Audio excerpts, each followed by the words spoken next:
So Sam, ever hear of a detective called the Falcon? No? That's what I figured you'd say. No, not your Falcon. Different bird entirely.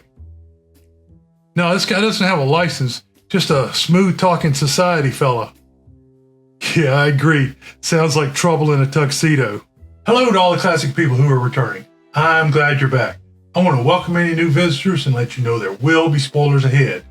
Today on Classic Movie Review, we're stepping back into the shadowy, suspense-filled world of the 1940s crime cinema to explore one of Hollywood's most underrated detective franchises, the Falcon series. With 13 films released between 1941 and 1946, this stylish run of mysteries delivered suave, sleuthing, glamorous suspects, and plenty of snappy dialogue. First played by the charming George Sanders and later by his real-life brother Tom Conway, the Falcon quickly became a fixture of Golden Age Hollywood whodunits. Let's walk through each film in the series in release order and uncover what makes each entry worth watching. There are 16 films in total, including 3 Poverty Row continuations of the series. These films starred John Calvert and Our Devil's Cargo 1948, Appointment with Murder 1948, and Search for Danger 1949. However, today we will focus solely on the George Sanders, Tom Conway films. The series launched in 1941 with The Gay Falcon. We meet Gay Lawrence, better known as the Falcon, a debonair amateur detective who's trying to retire from crime solving to marry his fiancée. Does that sound like the Thin Man to you? But of course, mystery has other plans. A string of high society jewel thefts drag him back into action. George Sanders is at his most charismatic here, blending dry wit and sharp intellect as he sets the tone for the entire series. With Wendy Berry as his fiancée and Alan Jenkins as his ever-present sidekick, this first film gives audiences everything they want in a light, fast-paced mystery. Hot on the heels came A Date with the Falcon 1942. Once again, the Falcon is pulled out of retirement, this time to find a missing scientist who's developed a revolutionary synthetic diamond. The stakes are high with criminal syndicates eager to cash in. This sequel ramps up the suspense and the globe-trotting feel, with Sanders showcasing his knack for handling both humor and danger. The chemistry with Wendy Berry remains strong, while James Gleason rounds out the returning supporting cast. Later that year, The Falcon Takes Over arrives and gives the series a darker edge. This one is especially notable for being based on Raymond Chandler's Farewell My Lovely, the same source material that would later inspire Murder My Sweet 1944 and Farewell My Lovely 1975. Instead of Chandler's Phil Marlowe, we have the Falcon investigating the murder of a nightclub owner while navigating a dangerous criminal underworld. The result is one of the more noirish entries in the franchise, rich in mood and menace. Still, in 1942, the Falcon's brother marks a major shift. This was George Sanders' final appearance as the Falcon, and his real-life brother, Tom Conway, was introduced as Tom Lawrence, Gay Lawrence's younger brother, who returns from South America and eventually takes over the Falcon's identity. The story kicks off with Gay Lawrence believing his brother Tom Lawrence is dead and ends with Gay being killed.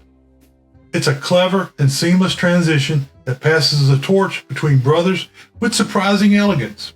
Conway's take on the Falcon was equally suave, but a little more restrained, ideal for the increasingly complex mysteries ahead. With Sanders gone, Conway fully steps into the lead in 1943's The Falcon Strikes Back.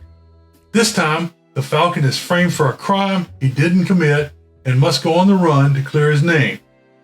Along the way, he uncovers a dangerous conspiracy tied to wartime secrets and battles against powerful enemies. Rita Corday co-starred, and director Edward Dmytryk added polish to the production, helping establish Conway as a worthy successor to the role. Also in 1943, The Falcon in Danger saw the character investigate the mysterious disappearance of an entire airplane, along with its passengers and the valuable cargo of radium. This entry leans heavily into wartime espionage with international stakes and a dense web of industrial secrets. The aviation backdrop gives the story a contemporary urgency, and Conway handles the tension with calm confidence. Next came The Falcon and the Co-Eds, 1943, which brought the Falcon into a very different environment. A woman's college. When a faculty member is murdered, the Falcon poses as a teacher to get to the bottom of things. The result is a murder mystery intertwined with campus drama, youthful rivalries, and a hint of romance. It's a lighter entry in the series, but it keeps the intrigue alive. In 1944, The Falcon Out West delivers one of the most creative twists in the franchise, dropping our city slicker sleuth into the rugged world of the southwestern cattle country. When a wealthy rancher is killed by a rattlesnake bite on a New York dance floor, the Falcon follows the trail back to the western U.S. What follows is a western-nor hybrid with rattlesnakes, rodeos, and plenty of suspects. It's a fun departure from the urban setting we have come to expect, and one that shows the Falcon's versatility. That same year, The Falcon in Mexico continued the international vibe. This time, the Falcon heads south of the border to locate a missing artist and unravel a string of art thefts.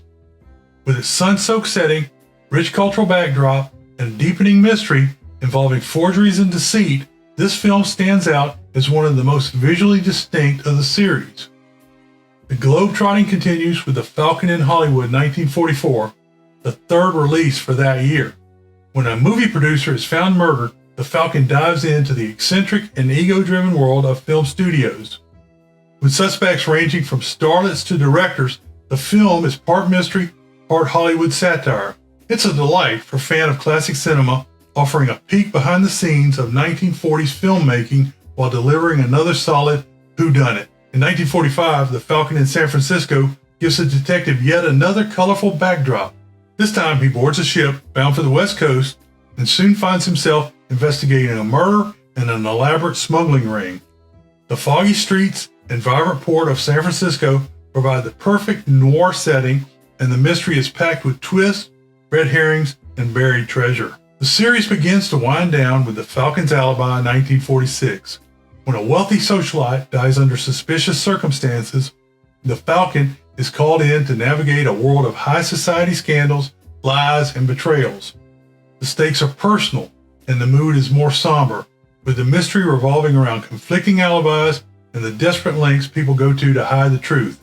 Rita Corday and Jane Greer add class and tension to this more introspective entry.